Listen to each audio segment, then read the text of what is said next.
T minus 30 seconds.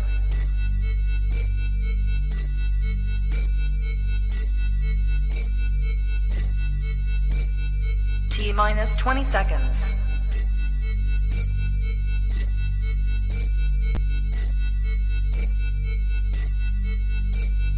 Ten, 9, 8, 7, 6, 5, 4, 3, 2, 1, 0.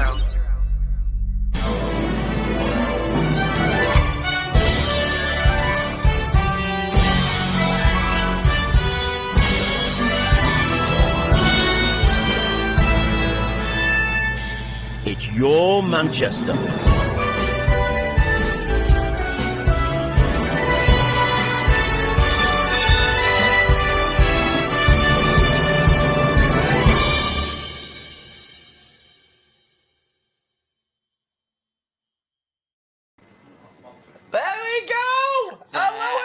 I know what it is now, it's my doing. Right, hello everybody and welcome to this evening's Your Manchester.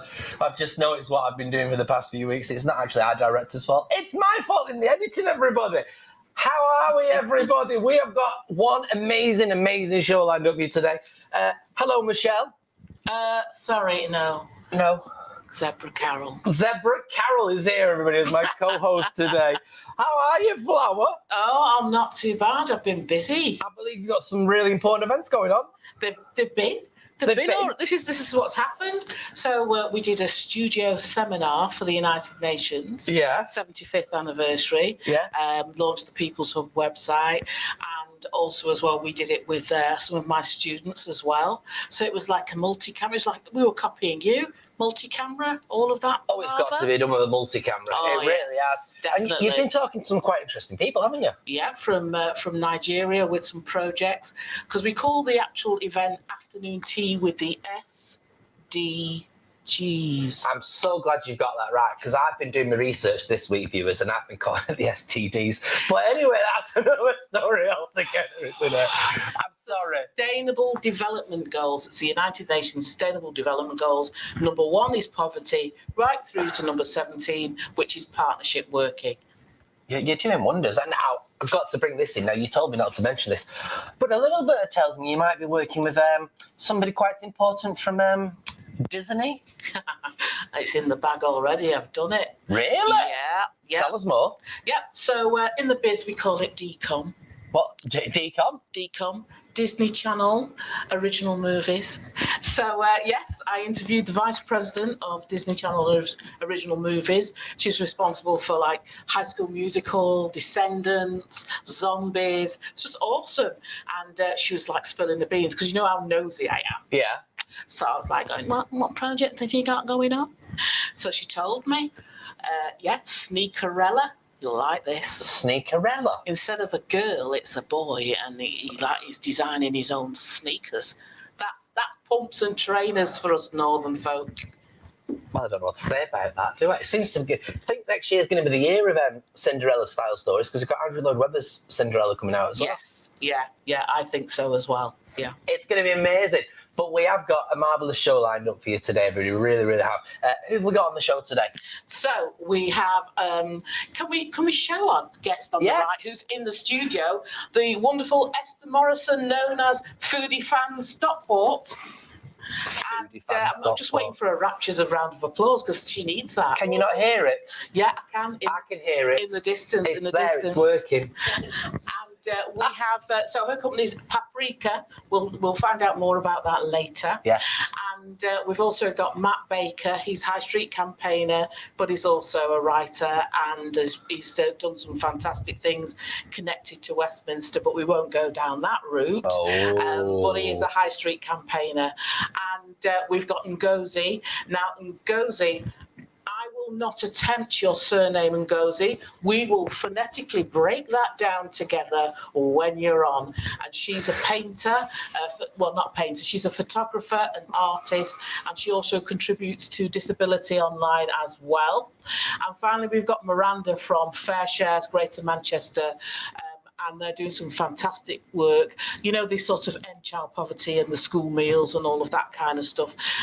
they have worked together with Marcus Rashford, MBE, Lord Rashford, that's all I'm saying. Okay.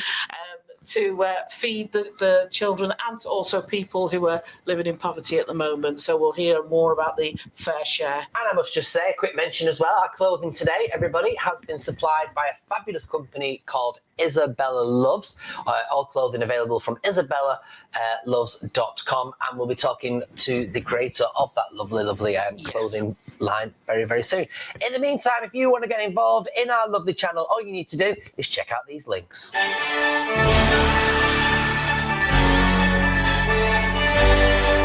It's your Manchester.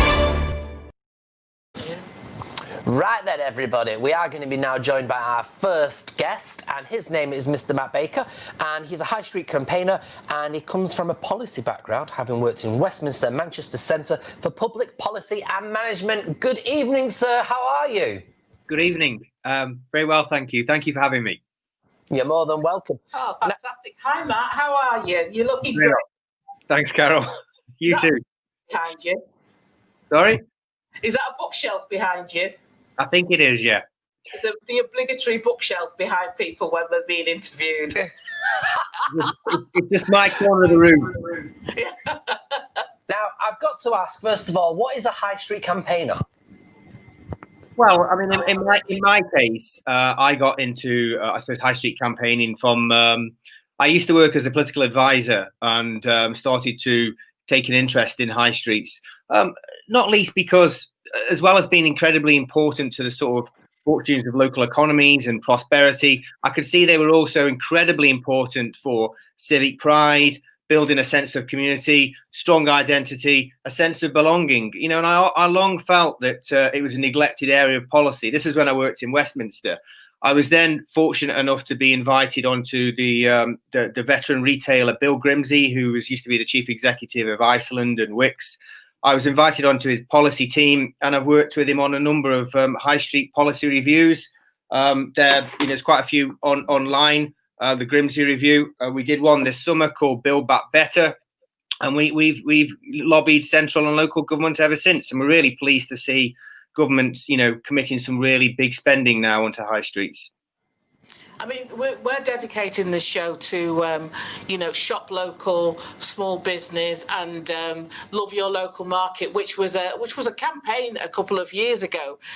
And we've got Esther here. I've tried to connect you with Esther, and you've still not managed to see her. So here she is. Can you tell us about some of the successes in championing local business? Well, I mean, firstly, when you talk about markets, and I'm sure, Esther can give you some great stuff about markets. But, in Manchester, there is a really interesting market I'd like to just give out a quick shout out for, and that's Radcliffe Market. Radcliffe in Bury. It was named recently in the Power to Change report, singled out as a great example of a sort of community-owned market. And it is owned by local people, and it's a really amazing sort of community sort of hub now, and a real big catalyst for regeneration. Great place to go, and if you've not been to it, please do go there. For me, independent shops are very, very important. They're not just about the sort of character of communities; they're really the heart of communities. And I really want to sort of champion them at this point now. And my message this Christmas is: don't give all your money to Jeff Bezos at Amazon. Please do support your local shops. 125,000 people have lost their jobs this year in retail. That's an awful amount of people. And this is the golden quarter now for retailers. It's supposed to be the best period of the year, but obviously because of lockdown, it's probably not going to be. But if we all, work very hard, think a bit more carefully this year about our Christmas shopping and spend locally, then we can keep a lot of people in jobs. So to me, that would be a big success. Have high streets become a thing of the past these days, though? No, they're just evolving. The 20th century model is very much a thing of the past. High streets can no longer be synonymous with just shopping. The high streets of the future, and I'm working with a lot of local authorities now and developing plans for future high streets, and ones that are really fit for purpose of the 21st century. They're going to be based around a sort of a community hub model, and that's going to see a lot more leisure, a lot more culture, a lot more food, a lot more housing, a lot more education, health, all these things to make a much more mixed high street. The experience economy was really taking off before the pandemic. In Manchester, there was actually more bars and restaurants opening than in London. And obviously the hospitality sector has been hammered very hard by the pandemic. But I do think there's a real sort of human need, to connect and to meet and to socialize. And I think the experience economy will really return with a vengeance when we come out of the pandemic. And it's worth noting that 100 years ago, when we came out of the last pandemic, the Spanish flu, the 1920s was a real sort of explosion of social change. And I think we're going to see something similar, not so much as them, but real urge to reconnect with fellow people. And that experience economy will take root very strongly on high streets again. So they're going to change. Should shops that are on the high street then make sure they are definitely online? Yes, they should. And if they're not, then they need to get online fast. The UK has the most sophisticated e-commerce market in Europe, and online shopping is growing. However, the good news is that during the pandemic, a lot of people have become more attached to their local community. So I think, a lot of the kind of suburbs, the districts of Greater Manchester could do well. We're already seeing footfall is not going great guns in Manchester. People are not necessarily returning to the city, but they're preferring to stay local. And I think when people were on their walks in lockdown and doing their daily exercise, they probably stumbled across shops and restaurants and cafes they didn't know about before. And I think there is a bigger attachment to local communities. So I think they can do well off that, but they definitely need to get online, yeah. What I've noticed, Matt, as well, because I know that we don't live too far, so there's a couple of little villages. Those little shops, what they're doing is for the people who are not self-isolating, who don't stay in, that can go out, the sort of retired people who can drive, they're getting delivery jobs. So within 3 and 5 mile radius of people buying something from those local shops, there's retired people that are dropping things off, as sort of local delivery drivers from them, which I think that's really nice, sort of feeding stuff back into the local economy, and also as well into retired people's pockets, really. Why did you look at me when you said retired then? How very dare you. I'm just resting. Yeah, you're just resting. You're just resting. So it's important for people to get behind the high streets. It's important for people within the online situations to not just go for the big people as we think of them. And it's a real service in a community, isn't it? Yeah, absolutely. I mean, independent shops, smaller businesses, they employ, 3/4 of sort of, private sector jobs in this country, smaller businesses. So they're absolutely critical and fundamental. And, we heard the Chancellor today talking about, potential 2.6 million unemployed next year. So I think it's really critical that we keep our local economies strong and try and keep our spend, our money in local economies. And also, I'd say something else when you're thinking about your Christmas shopping this year. The supermarkets this year, the big four particularly, have had a monopoly. When we went into lockdown, you couldn't really shop anywhere else because everywhere else was closed. They've received, 2 billion in business rates relief from the Chancellor, and they didn't need that money. There's now a campaign for them to pay it back. The supermarkets have done really well this year. So when you're thinking of buying your meat, your fish, your alcohol, things like that this Christmas, I'd really urge you to, think about spending that in your local butchers, your local delis, your local wine shops to support local traders instead. All right then. When I called Matt and I asked him to come on the show, he said, "Oh, can you just make it quick? I'm just catching my local butchers because I need to get the meat for the weekend." We all need to get our meeting for the weekend. It's true, very, very true. Matt Baker, thank you so much for your time today. Everybody get behind your local businesses. This is what today's about, isn't it? It is. Get behind. We really do. We've had some messages as well, some comments. So let's have a quick. Where am I at? We've had some comments. Let's have a quick look at them. Let's bring them all up. There we are. Paul Rudd, our weatherman, saying hello. We've got James Ludbank as well. He's saying hello. Patricia Doll says hello. And then this one from Ian Scott, everybody. Let's have a look at this. And this is, speaking about staying behind local businesses, yes. And of course, there's Ancoats, and there's these people that are doing these wonderful cards to keep people involved. Yeah. And this is a new card called Ancoats Plus, so get behind them as well. More details, obviously, on our website. Right then, well, Oh, I'm excited. I bought a new lamp locally as well. I was obsessed. I had to tweet about it, and people thought it was really weird. A new lamp, everybody. It's the future, It isn't is it? the future. Yes, it was. It was like a nice bronze and black one. It's Now, lovely. we are supposed to be bringing on our next guest, a photographer, aren't we? But she doesn't appear to be here. So what we'll do, since you're here, is we'll talk to you. We'll talk to you, Esther. Esther Morrison, go on. Describe her and sum her up. Oh, No, right. please. Okay. Esther Morrison. Esther Morrison is, if she was a drink, she'd be something fizzy. She'd be something fizzy that when you drank some of her, you'd fall over.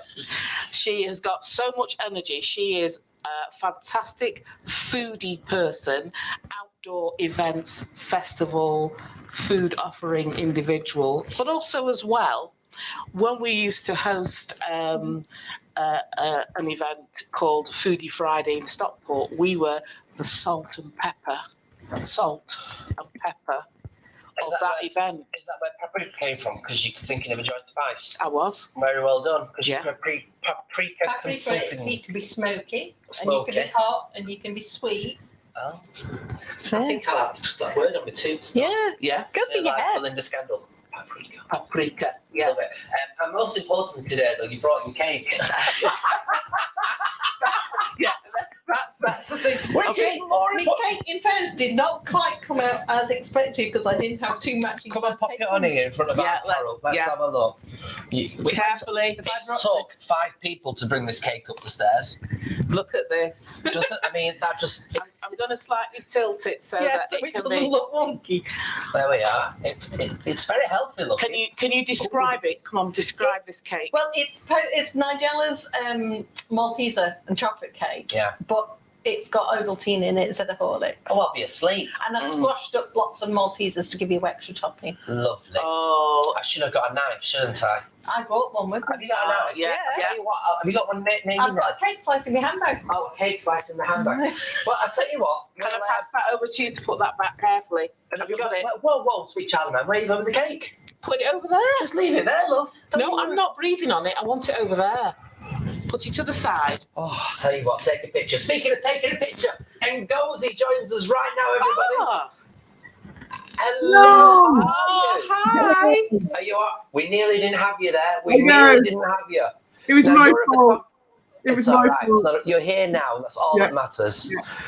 Now you've been doing something wonderful within Manchester. Lots of your photography is circulating. Sorry, before you go any further. Yes. Okay. My sister, I'm ashamed. Okay. Let's break down your surname. Oh. Let's break it down phonetically, because I'm not going to insult you by going Ukachukachoa, because that's not what it is. It's over Chukwu. Why can we say I was Vladivostok? right, weren't I? You did? Chukwu. Yeah. Ugachukwu. No, it's a silent Come on, W. now, get it It's together, a silent Carol. W. It's a silent W, so you just go Ugo Chuku. Don't pronounce the W. Then you got it. Ah. Chukwu. Ugochukwu. And what origin is that? It's Nigerian. Oh, it is Nigerian. I didn't want to assume. No, you're right. Okay. Well, nice. I have met you before, but you probably don't remember. I was at the same exhibition that you had your picture, and my husband's pictures were chosen to be in that exhibition as well. And I said hello to you. Tell me about your photography, please. Tell us Okay. all about it. Where does it start from, first of all? So the project that you were talking about was at Manchester Homes. The Home Gallery did an exhibition at the beginning of the year, a long time ago now, isn't it? And it was my kind of obsession with stairs. I used to take pictures of stairs because you might not know I'm in a wheelchair, so a lot of it's to do with I can't get in, and it's to do with access, and I can't get in. But so it's a bit of activism going on there, thinking this is wrong, I need to do something about it. And then I started looking at just how beautiful some stairs are. It's a bit weird, but the architecture of the stairs were beautiful, and it kind of took on, just carried on from there. And everywhere I went, I just take pictures of stairs. I still do that today. So that kind of got me into photography. And also it doesn't move, so I haven't got any problem with access. It just doesn't move, so I can just take it however long I want to on the photograph. That's amazing. That's isn't right. it? They are beautiful images, though. Thank you. And they're all of well, the ones I've chosen for like all of Manchester. So like you might, some of them are not even open now. Like Common, there's a picture of the stairs going down on the yellow and blue door. That's going down to the Common in the Northern Quarter, and then the stairs by Manchester Deansgate, the tram stop. Yes, there's just kind of my kind of love letter to Manchester and just the architecture. That's lovely. What's your favourite then? The old architecture of Manchester or the newer, more glassed, greenhoused buildings of Manchester? I think they both have the place, but the older one, I think it just says about the history, doesn't it? That it's an industrial city, and it has a lot to offer. So yeah, I think the old. Yeah. Have you ever been to Stockport?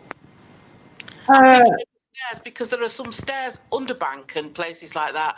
There are some stairs that, if you stand back, and I've done this, it's only just come to my mind now, but I've done this where I've stood back and looked at the stairs of where you can see where people have walked the most, and they're worn. And it's beautiful. Because somebody's well-trodden path, many people's well-trodden path. See, I'm picking it up. You know what I'm talking about, don't you? Exactly, absolutely. You'll be obsessed now with stairs and how looking at them. But this next project's got nothing to do with stairs. It's more to do with the scars. So it's more personal project that I've done recently, and it's going to be exhibited opening on Sunday online with part of Dada Fest International, and it's looking, because I've got loads of scars of my body because I've had operations, and you just you knock yourself doing something really annoying and you got a scar, you go, why is that there? I don't like it.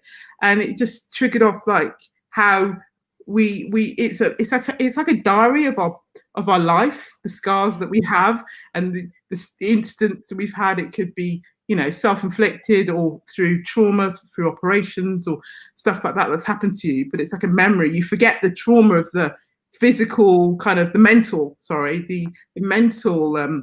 experience, but you've still got that memory of the scar.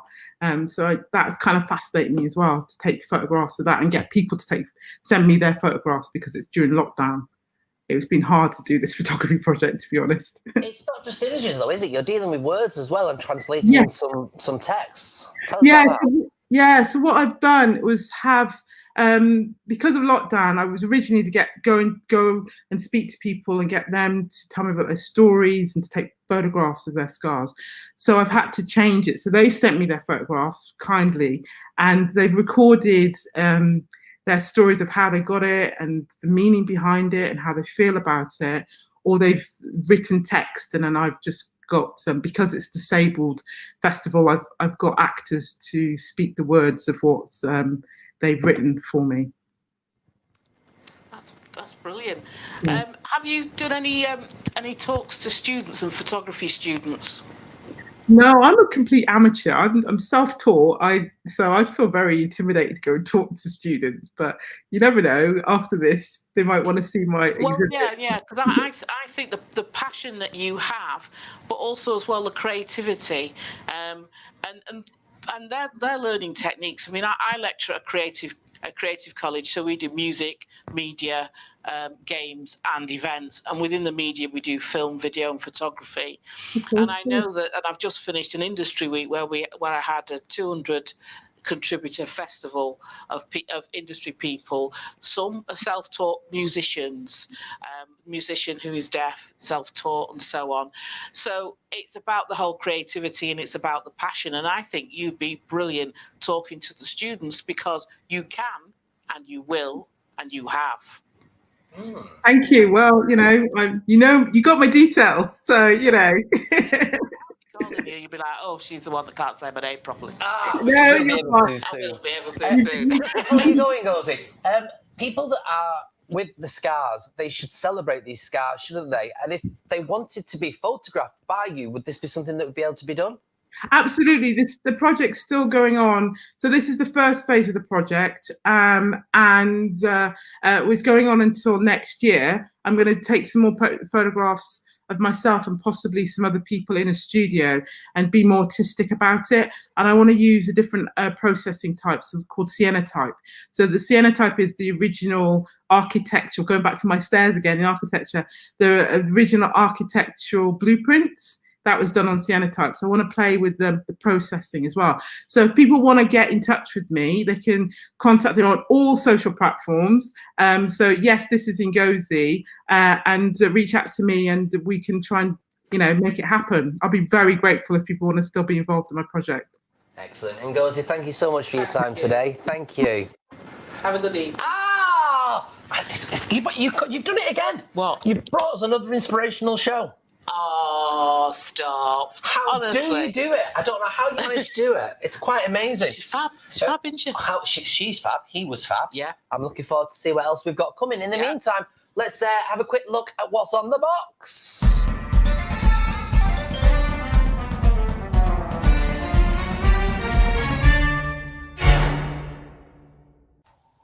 Hi, I'm Hailey and welcome to this week's On The Box. How's everyone doing? What have you been up to? What have you been watching? Have you been watching I'm a Celebrity, Get Me Out of Here?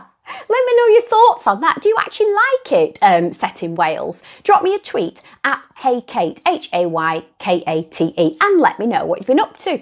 Now, on a slightly more serious note than I usually talk to you about, I suppose that a lot of you will be aware that last week was Anti-Bullying Week.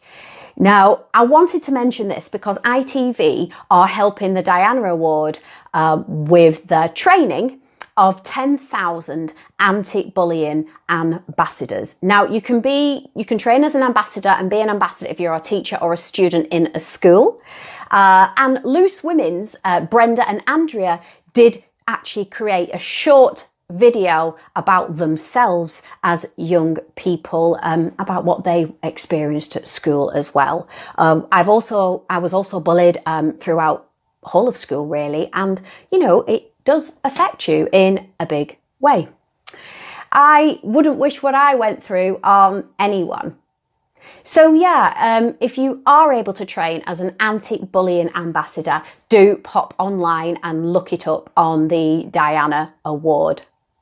If anybody out there wants me to pop into their school and talk to pupils there about my experiences, I'll just put it out there. I'm very happy to do so too.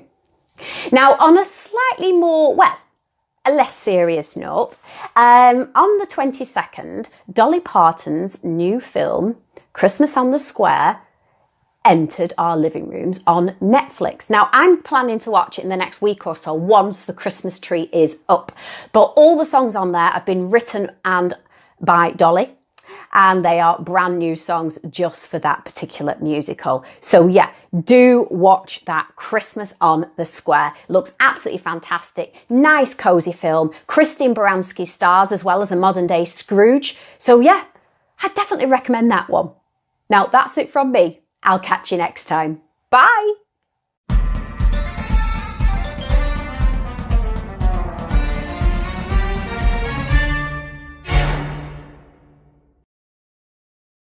There we go, indeed, everybody. That was our Hailey telling us some nice, important stuff there. Yeah. Now, staying with nice, important stuff. Stop it. Staying with nice, important stuff. Let's have a look what we've got for you here on Your Manchester and for Prevent Breast Cancer. Join us for the Prevent Breast Cancer virtual Christmas celebration. That's right. It's on the 11th of December, 7 p.m. Now, what can they expect? It's going to be festive and it's going to be fabulous. It's hosted by me and the lovely Belinda Scandal. We're going to have a host of things to entertain you, from musicians that are super talented. We've got choirs. Oh! And a few faces these guys might recognise. Oh! So that is the 11th of December, 7 p.m. Tickets? Well, you just have to go to the Prevent Breast Cancer website and it's all there for you. Tickets are free, but any donations are really, really welcome. And it doesn't matter if you're young or you're old, just come and join us. Indeed, 7 p.m, 11th of December. Be there or be... Father Christmas? Okay.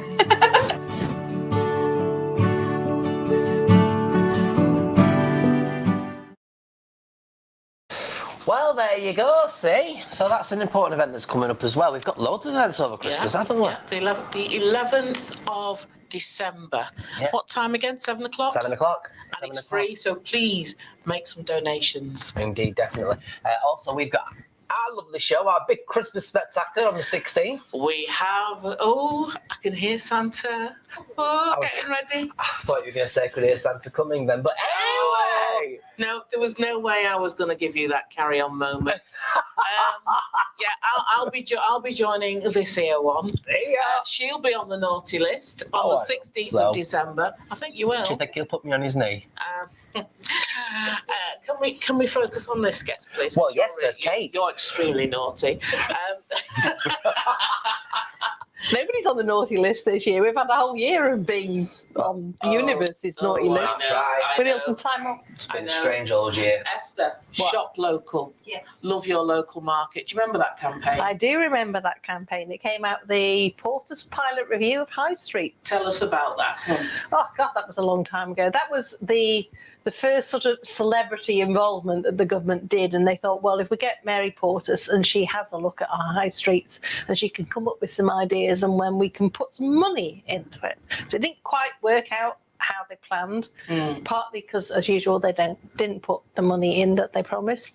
But what happened out of that sort of campaign to be a Porter's Pilot town was lots and lots of towns got together as groups, and you had to make a promotional video as part of your bid, and some of the videos just made you cry. They were really good, and lots of communities who didn't get the Porter's Pilot money actually went on to do fabulous things. I mean, Levenshulme Market, for instance, that came out of the movement of people getting involved to do their own Porter's Pilot video because they had the freedom. It's totally community led, and that's, for me, that's what's going to get places out of this year is when local authorities and parish councils and all those nitty-picky tiers of government actually listen to the real people who are using the high streets and pay attention to what they're saying instead of just assuming that they know best. Because big brands have taken over, haven't they? Yeah. Big brands have taken over, and I miss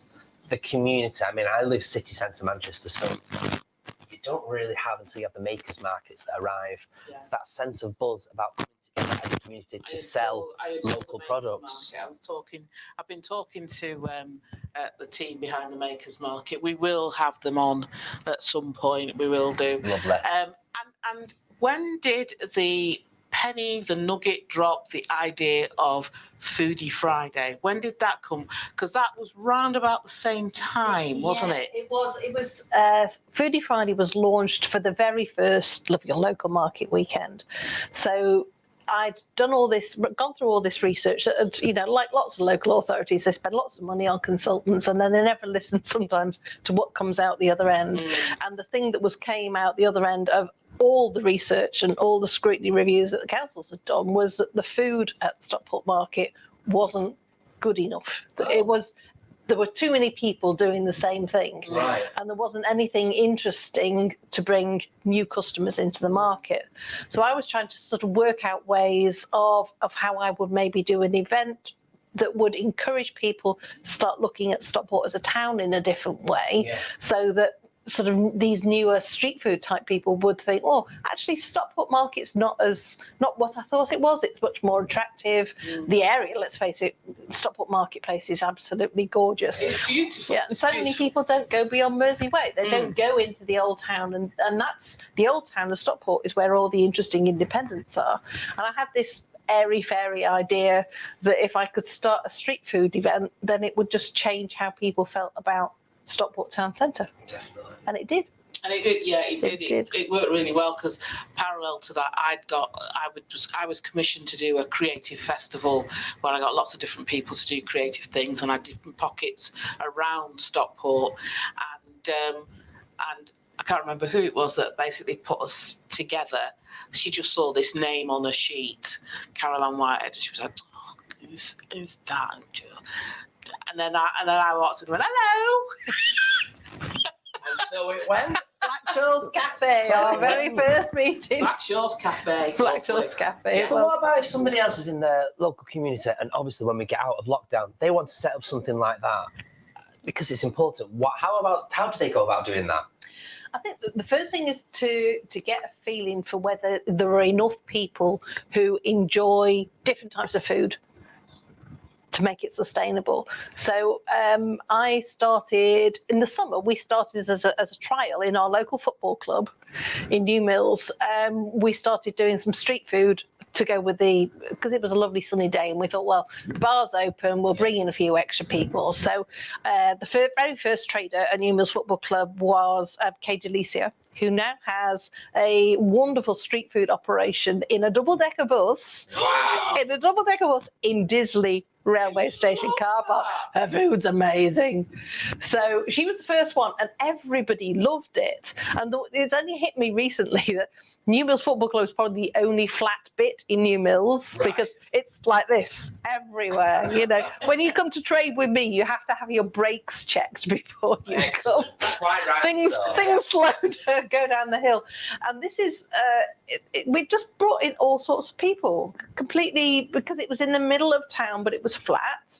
And now within, I'd say, 10 days of opening up bookings to street food traders, Friday people, and people who know me from the other events I do in New Mills, it was booked up to the end of the year in 10 days. Fabulous. From scratch. So you've got to have a relationship with your traders where they trust you. You've got to find a venue that you can work with. I mean, the beauty about working with the football club is they've got a board that are open to all my daft ideas, and I've had a few. Fortunately, in some ways, due to lockdown, I've not been able to put some of them in place. But they do loads of marketing. They're totally supportive. They really listen to the idea of actually starting to do things differently. And you do need a partner. You need a collaborator. Yeah. And that's all the sort of COVID recovery stuff that I did during lockdown, all the training that I could get to, thank God, because it was all free, was how important collaboration is. And you've got to work with people. You've got to listen to people. Yeah. And everybody loves to eat. I'm surprised at the weird stuff that, I can present anything. And I was just going to say that the good thing about a lot of these foodie events, as I like to call them, is you learn a lot about different cultures and different foods. And, you can taste, can't you? And you can learn. And it's all about re-educating yourself, isn't it? Yeah, most definitely. I mean, Esther is a brilliant cook as well. I'll be the judge of that. No, it's not. It's not the cake. It's not just the cake. I'd like go to her house and she'd be chopping something and she'd go, "You chop that," and I'm going, "What we doing?" I have no idea. Just do as they're told. And she goes, "And this is a thing with a bit of a avocado and a blah and a whatever." And I'll just go, just put it in. Well, this is what I'd be thinking too. Can I just think? And I'll go, that goes. That's nice. Because then you can't really. You have to decide what you're going to wear then once you've eaten that much, don't you? No, elastic waist. Always elastic waist. I've got to show you these trousers. I'm a feeder. Look at these trousers, everybody. Aren't they gorgeous today? They're from a company called Isabella Loves, and we've got a little VT, and this is all about them. Yeah.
Isabella Loves, and that is isabellaloves.com if you want to get any of that lovely stuff. Now, like I say, helping a small business out there. They're based just outside of Wigan in a place called Lee, and they've got the most lovely products going.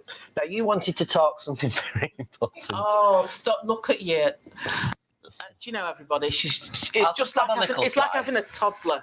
It's like having a toddler. I'm going to ask Esther something. You ask what you need and to. Please don't get it on that top. What? Do not get it on your top. It's all right. Don't worry. We should have got some serviettes. I've got you a slice. What's everybody else having? Right, Esther. I know about this initiative. Let the meat cake. Yeah, Marianne's correct. I know about this project, but I want you to share the community engaging project of Earlham's. Can you share how that came about? Because I think with the pandemic, with things that are happening, I think this is something that people an idea that they could emulate and do for themselves moving forward to bring the communities together. Yeah. And if you're watching the Tom Kerridge pub recovery programme at the moment, he's talking to a community pub in Scotland.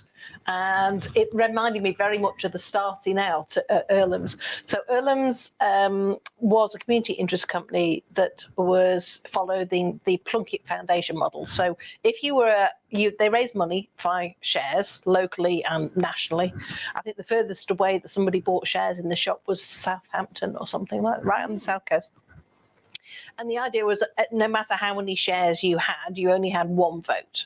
So nobody was more powerful in the organisation, so you could only afford one share, then you had the same right to vote as anybody else. And in the village of Style in Cheshire, there used to be a village shop.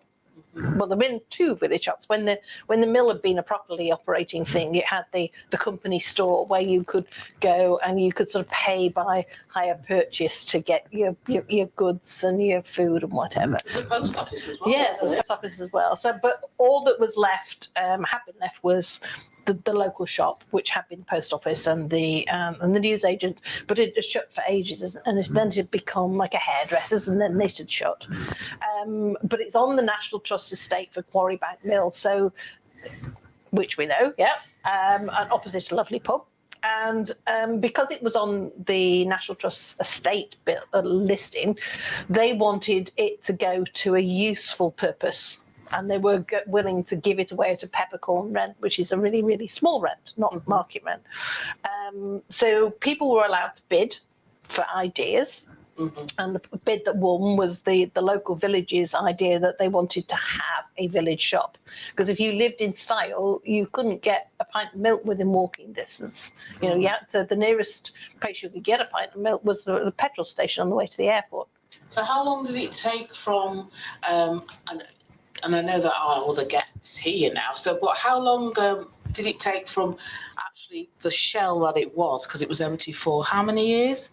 It had been empty for a couple of years, but we had everybody in the village who could lend a hand did. The actual transformation of the building took hardly any time at all and was done for nothing because people volunteered their time, people volunteered their skills and paint. And it was like that Nick Knowles programme. You know that Nick Knowles, but usually they do it in about 3 days. This took a few months. But yeah, it was over the summer, and my office was outside the tree. I got the Wi-Fi installed almost as soon as I got the job. My office was outside the tree, was it underneath the tree rather, outside the building, and suppliers who wanted to bring stuff in and sell things to the shop are still open. They're still volunteer run. They won the Queen's Award for volunteers last year. A Queen's Award for volunteering. Brilliant. That's brilliant. Okay, I'm going to speak because somebody's got a mouthful of Malteser cake with Maltesers. It is stunning. What did you say? Ovaltine or Horlicks is in it? Let's have Horlicks, but I bought the wrong thing. Hopefully she'll fall asleep in a minute. Oh, stunning. Absolutely stunning. Go on. Miranda's here. Can I introduce our next guest? Are you there, Miranda? Hi, yes I am. Hi. Oh, it's like a seance. Where are you? I'm at home. Are you at home? You've got your high vis on. I thought you were on site. Yeah, I was just trying to be a bit fair share. Bit fair share. Fantastic. Fair share is, Miranda. So we're a food redistribution charity based on New Smithfield Market in East Manchester, and we're part of the Fair Share network across the country. And pre-lockdown, we were very much about distributing surplus, unwanted food from the food industry to frontline charities and community groups and schools. And then COVID-19 came along, and we got involved in the big food response, and so we've had quite a year, and we gave out nearly 1,000 tons of food during lockdown 1, and we're still working very hard thanks to our amazing volunteers. That's fantastic. And you came to our network because I'm a member of the Manchester Business School Women Leading in Business, and you spoke to us about a recent visitor and the naming of one of the buildings. Tell us about that.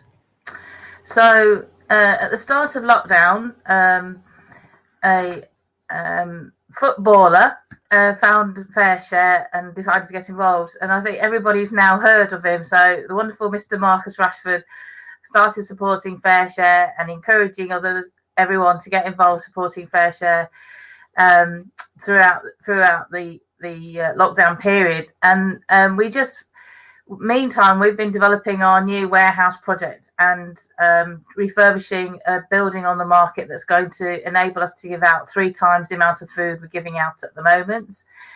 And when the campaign happened in June and the free school meal vouchers scheme was extended into the summer holidays, that was a really great achievement by everybody, led by Mr. Rashford. And it also meant that, lots of families didn't have to go to a food bank because they were getting that support, which meant our food would go even further.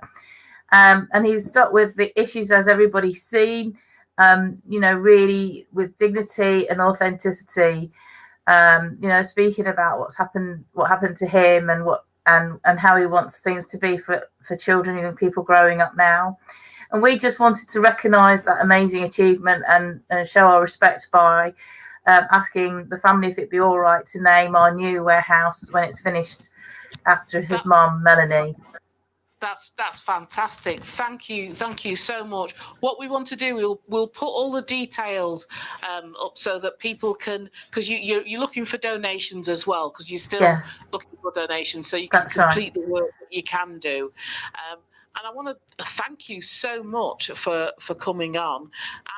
And if possible, I'll come over with some of the team. We've got to arrange that so that we can help you. I look good in a high vis. I'm sure everybody does. Yeah, we'd love to. And you can tell us what we can do and lend a hand. Yeah, and if you have any. Excellent. All right, then. What's the weather going to be like this week, Paul Rudd?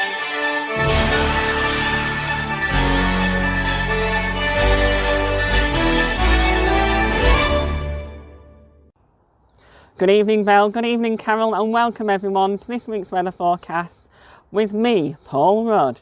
Now, it's getting a lot colder, isn't it? You need to get your hats, gloves and scarves at the ready. And we're going to have 2 good days and 2 bad days. So let's have a look at my weather maps. Here's the weather outlook. Take a look at this. Alright, Thursday is looking sunny and cloudy with the temperatures around 8 degrees Celsius. Friday is looking sunny and cloudy with the temperatures around 7, and this is where it goes bad. Saturday is looking like rain with the temperatures of 7, and Sunday is looking like rain with the temperatures of 8. A mixed week weather-wise, so stay tuned for next week, keep watching, and it's now time to hand over back to the beautiful Belinda Scandal and the lovely Carol Ann Whitehead for this week's episode of Your Manchester.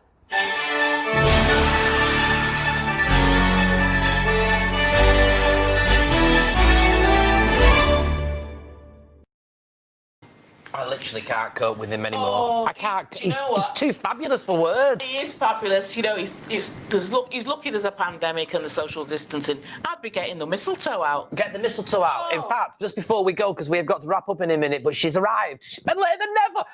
Sue from Isabella Loves. Hello, Sue. Woohoo! Hello. Oh, hang on. It says pause. Am I on or what? You're on. You're on. Oh, I'm on. It says pause. Yes. I'm having a Hi. How are you, Sue? having a nightmare with tech tonight, Belinda. It's a nightmare. Oh, it's not a problem. Just very quickly, because we haven't got much time left, if you could just quickly tell us where Isabella Loves is, where we can find them, and tell us about your fantabulous shop. Right. Okay. So I've got customers absolutely driving me. Oh my God! You are messy. It's gone. Oh, what's happened? She's she just turned the camera off or something. There you go. Oh! Now you're in the dark. Oh, there you are. Speak to us, Sue. No, I keep getting customers sending me messages. Can you hear me? Yeah. Yes. Can you hear me? Yes. Yeah. It's like a seance. Oh, right. Right. Oh, what a nightmare. Right. So we are in Lee, which is not a million miles away from Manchester at all. We're a little boutique. We just strive for people to come in. We cater mostly for ladies with curves, and we sell a lot of the one size pieces, which are brilliant for any size really, from a size 10 right up to a size 20 plus. And our motto is, just because you've got curves, why do you have to, wear black and be dull and boring? There's no need, because there's so much nice fashion out there, and you can look the business, and that's what we strive to achieve. Amazing. Do you like what I've done with the scarf? I'm impressed. I'm so glad that you took that piece. I had a feeling that was that you'd be giving it all that. I love it. I love it. Bit of style. We've had a very good show today. We really, really have. Yeah. Just before you go then, Sue, where can we find your lovely products? Okay, so obviously you can visit us in store, but we've recently, only in the last few weeks, set up a website. So just go straight onto isabellaloves.com, www, depending what device you're using. So you can shop via the website, but we really encourage as many people to come and visit us as possible, because we have a real truthful, me and the girls that work here, we will not let anybody walk out of the door and not be a good representative for the brand. We give real honest feedback, and we're really proud of that. It's like someone could walk out the fitting room, it's like, nope, get back in there, you are not, nope, we're having none of that, try this instead. But our ladies love that, they love it. We do it in a nice way. We people come back. Small business owner. You want my I had a scarf here a minute ago. I know it. I don't know what I've done with it. Because I got a lovely scarf from your place the other day. Yeah. And what I love the best about it is, one side of it I could wear during the day, wink, wink, nudge, nudge, and the other side I can wear in the evening during this job, wink, wink, nudge, nudge. It's fantastic. You've got amazing, amazing products. And I think the thing that people most importantly need to understand is the fabric. The fabric choice is just excellent. Yeah, it's lovely. Yeah. It's lovely. Yeah. And I never order or buy anything online myself. I literally have to go and touch the fabric and feel it and know that I'm happy with the quality. So that I know that you've got to have that feeling of you're selling the best quality at a really good price. I have a real strict price caption as well. I very, very rarely sell anything under £30, above £30, should I say. So, we've got the Black Friday offer at the minute. There's 20% off. We've got that many tops. The top that you was wearing last week, Belinda, that was one of ours, wasn't it? That you would get in the store at the minute now at £13.59. An absolute bag. I love that top. Yeah, it's wonderful. Gorgeous, isn't it? So nice. So nice. The prints and everything is stunning. Sue, we've got to wrap it up there because we've got to go, because otherwise my helicopter doesn't wait for me. So Sue from Isabella Loves, everybody, thank you so much for your time. There we are. And henceforth ends tonight's show. Oh, she's gonna actually snap. Do you know what? Yes, love. There's crew and everybody that needs to have a bit of a cake. Oh, look at you feeding me. Maltese, you've worked very hard. Make sure you check out the podcast, everybody. Big thank you to Esther, big thank you to Carol, and a big thank you to you all out there for watching this week's episode of Your Manchester.